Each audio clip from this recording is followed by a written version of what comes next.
realmente no me identificaba feminista hasta pues ya una vez terminada la carrera, pero sin duda te van marcando muchas cosas en la vida que te hacen ver de manera diferente el mundo y entender que las mujeres venimos de una situación de desigualdad. Yo vengo de una familia que está pues compuesta básicamente por mujeres. Mi abuela y mi madre son mujeres que quedaron viudas muy jóvenes y que hicieron mucho esfuerzo para sacar a su familia adelante. Mi abuela viene de un municipio muy pobre de la Sierra Norte de Puebla que se llama Huaytamalco, y ella logró sacar a su familia hacia la capital y mi mamá también, cuando quedó viuda con mis dos hermanos y conmigo, nos sacó adelante. Yo era muy pequeña, a los 6 años tenía cuando murió mi papá, y entonces me tocó ver esa fuerza de las mujeres echando para adelante, viendo que incluso que no tenían estudios, hicieron de todo para sacarnos adelante y pudieron hacerlo, y que en cambio familias integradas y demás no necesariamente lo lograban. Entonces yo pude ver desde un principio la fuerza de las mujeres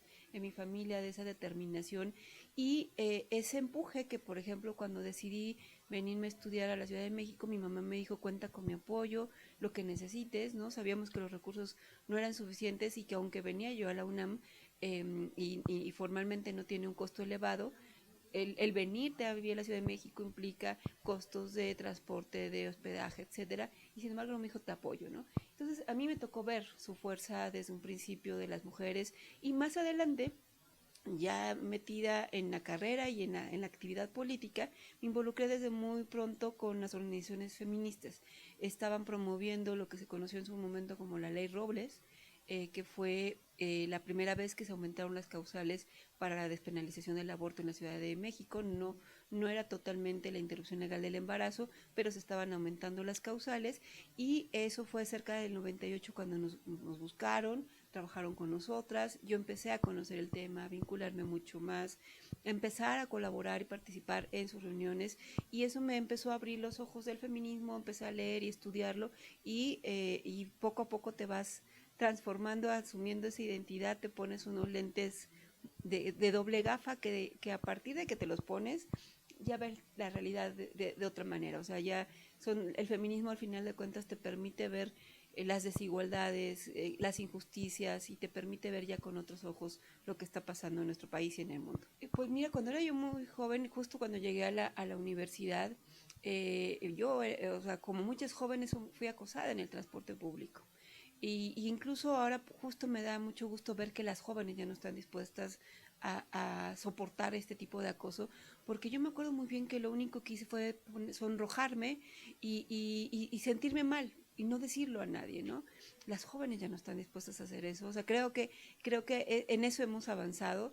Y ahí pude verlo. Me tocó varias ocasiones en el metro, ser acosada, como muchas jóvenes les pasa, y es cuando te das cuenta que las cosas no son iguales para las mujeres y los hombres. Afortunadamente en la universidad no, estuve siempre involucrada con grupos estudiantiles y teniendo una participación activa. Ahí no sufrí ningún tipo de acoso, y digamos que más bien ha sido otro tipo de violencia en la participación política, pues porque las mujeres tenemos que empezar a hacer política sin recursos. O sea, por ejemplo, yo me involucré muy joven también a la configuración de mi partido político, y pues empezamos de cero, ¿no? De no tener recursos hasta que obtuvimos el registro, y luego ya incluso con el registro pues nunca era suficiente porque todavía eran recursos insuficientes, pero para las mujeres eran todavía más insuficientes. ¿Por qué? Porque las prioridades estaban en otro lugar, y entonces había que hacer política sin recursos, ¿no? Y incluso pues poniéndole de tu tiempo, de tu espacio, de tu dedicación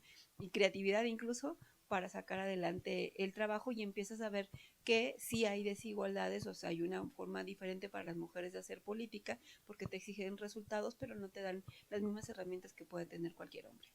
En un principio no te das cuenta, Teo, cuando te vas involucrando en la actividad política, y sobre todo yo que me involucré en el feminismo, pues me empecé a dar cuenta, por ejemplo, que a pesar de que yo era una persona que buscaba siempre prepararme, de hacer posicionamientos fundados, de no nada más hablar por hablar, tu voz no tenía el mismo eco en las reuniones, ¿no? No era simplemente valorada, y pues casi te trataban de sí, mijita, ¿no? Además, en un momento en el que todavía eres joven, no necesariamente te ven con potencial, ¿no? Y empiezas a sentir el machismo. debo decir que siempre me colocaron en posibilidades de ser candidata en mi partido, pero nunca me tocaba porque siempre llegaba en los primeros lugares y nunca estaba yo en los primeros lugares. Y entonces pues vas viendo que hace falta incluso hacer fuerza con mujeres de afuera. Nosotros, o sea, yo aprendí con el feminismo que teníamos que fortalecer un trabajo de manera plural, horizontal, y eso me llevó a trabajar mucho con mujeres de todos los partidos políticos. También desde antes del 2000 ya trabajábamos mujeres dirigentes de los partidos en cómo mejorar las condiciones de las mujeres, cómo hacer que avanzara la representación política de las mujeres. Fuimos de las primeras en estar promoviendo las cuotas porque veíamos que hacia adentro de los partidos iba a ser muy difícil, no importaba la capacidad ni la experiencia de las mujeres, solamente llegaban unas cuantas y llegaban las que pudieran estar más cercanas a las dirigencias y no necesariamente era un asunto que se abriera a todas. Me tocó ver muchas mujeres que a lo mejor no tenían pues ganas de soportar tanta violencia y resistencia, que en el camino fueron desistiendo de hacer política y se fueron, ¿no? Y se fueron a hacer otras actividades. Y eso lo he lamentado mucho porque dices, a ver, era importante ver que esas mujeres necesitaban apoyos para continuar en la política y que seguramente pudieron haber sido muy buenas políticas, pero no tuvieron los apoyos para hacerlo. Y solamente algunas que hemos seguido muy empeñadas, dice una amiga que somos las insistencialistas, pues estamos insiste, medio necias, seguimos aquí, ¿no? Batallando muchas veces con los mismos temas, pero no debería de ser así, debería de ser parejo para todas las que quieran participar y que tengan la capacidad para hacerlo y la experiencia y las ganas de ponerle algo de lo que este país nos da todos los días. Pues mira, tengo muchas amigas, yo debo decir que incluso cuando llegué la primera vez como diputada fue en el 2006, en la 60 legislatura, y fue muy venturosa esa 60 legislatura porque todas las mujeres que llegamos veníamos de conocernos del trabajo anterior en los partidos políticos. Entonces fue una 60 legislatura en la que a pesar de que estaba tan complicada la Cámara de Diputados, recordemos que en el 2006 había mucha polarización porque fue la primera vez que se le niega el reconocimiento a la candidatura o al gane de Andrés Manuel López Obrador. Eso genera mucha polarización en las calles, pero también en la Cámara de Diputados. En ese momento me tocó ser diputada por primera vez y ahí pude ver y hacer mucho trabajo con las mujeres, con esas mujeres que entendimos que teníamos que trabajar unidas de manera plural para empujar temas y nos tocó aprobar la Ley General de Acceso de las Mujeres a una Vida Libre de Violencia, la de igualdad, ya venían trabajadas de la legislatura anterior, pero también el feminismo me ha enseñado que es un pase de estafeta, o sea, no teníamos por qué echar para atrás un trabajo que se había hecho tan bien y con tanto esfuerzo por las diputadas anteriores, sino que había que darle para adelante, entonces solamente se aprobó y se mandó al Ejecutivo, y no solamente eso, identificamos que el siguiente paso era ponerle presupuesto, y entonces ese grupo de diputadas trabajamos en lo que ahora se conoce como el anexo 3, en aquel entonces anexo 9, que es el de las erogaciones para la igualdad entre mujeres y hombres, y hicimos un trabajo muy plural, muy integrado, mujeres diputadas de todos los partidos, haciendo fuerza para que salieran esos recursos y dando el siguiente paso que nos tocaba dar. Y afortunadamente con la mayoría de esas mujeres hoy en día nos seguimos encontrando, incluso varias de ellas ahora son nuevamente diputadas, la propia presidenta Laura Rojas fue diputada en esa ocasión, Pilar Ortega fue diputada en esa ocasión, por parte del PRD, en ese entonces, ahora Morena, esa Leida a la vez. Muchos estamos volviendo a coincidir en este espacio y aquí nos estamos encontrando nuevamente.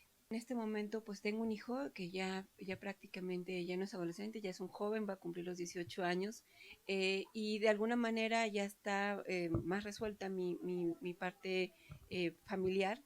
Sin embargo, siempre las mujeres, no importando la edad que tengan los hijos, somos las primeras a las que se llama de la escuela ante un problema o ante una enfermedad en la casa. Y yo he contado con una red de apoyo, y esa red de apoyo es justamente mi madre. Si yo no tuviera a mi madre conmigo en mi casa, no tendría yo la posibilidad de hacer todo lo que hago. ¿Por qué hablo de mi madre? Porque también el papá de mi hijo murió cuando era muy chico y entonces nos quedamos básicamente él, mi madre y yo, y somos los tres que vivimos en la familia, y ella me ha ayudado a que salgamos adelante. También con mi hijo lo ha hecho.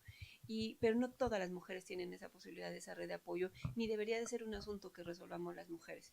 Debo decir que cuando llegué la primera vez como diputada, yo pensaba que era eso, que teníamos que buscar los arreglos familiares que nos permitieran hacer nuestra actividad política y que cada quien lo tenía que resolver en su casa. Ahora en esta legislatura que veo a tantas compañeras, que somos además muchos más, somos 241 diputadas y muchas de ellas con hijos pequeños o incluso embarazadas, entiendo lo difícil que es y que no debe de ser un asunto que resolvamos las mujeres en nuestras casas.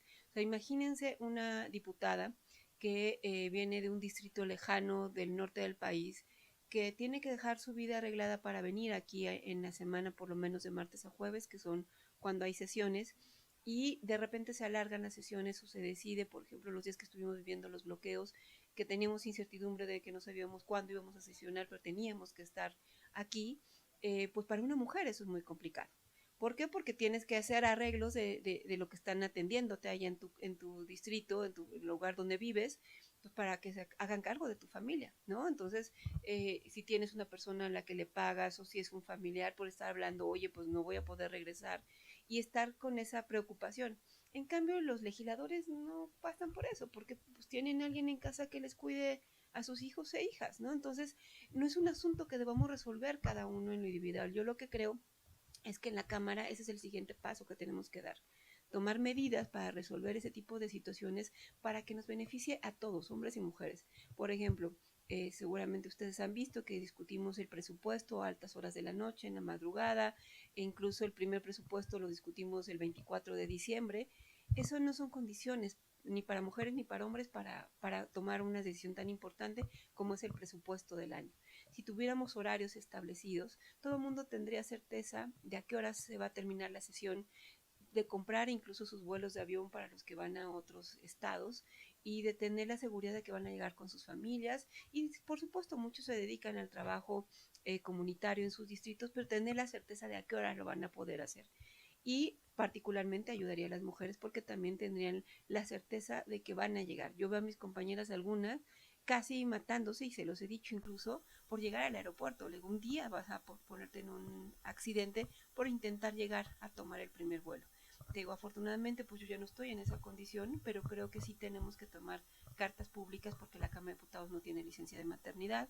Cuando una diputada queda embarazada, se ausenta o tendría que pedir licencia al cargo, pero si pide licencia al cargo entra la suplente y deja de tener ella su seguridad social, ¿no? Entonces, formalmente es algo que no debería de pasar. O sea, ¿cómo podemos luchar por los derechos de todas las mujeres si no, las mujeres aquí no tienen derechos? Tenemos que promover lactarios en la Cámara de Diputados porque, insisto, hay muchas legisladoras que recientemente han sido madres o que van a hacerlo y necesitamos tener lactarios pues para asegurar que puedan amamantar a sus hijos en espacios seguros y con higiene y todas las condiciones que se requieren. Y tenemos que hacer muchas cosas aquí para atender el tema de cuidado de las mujeres. Pues solamente en la Cámara de Diputados hay una estancia infantil, pero es para las trabajadoras sindicalizadas, el CENDI.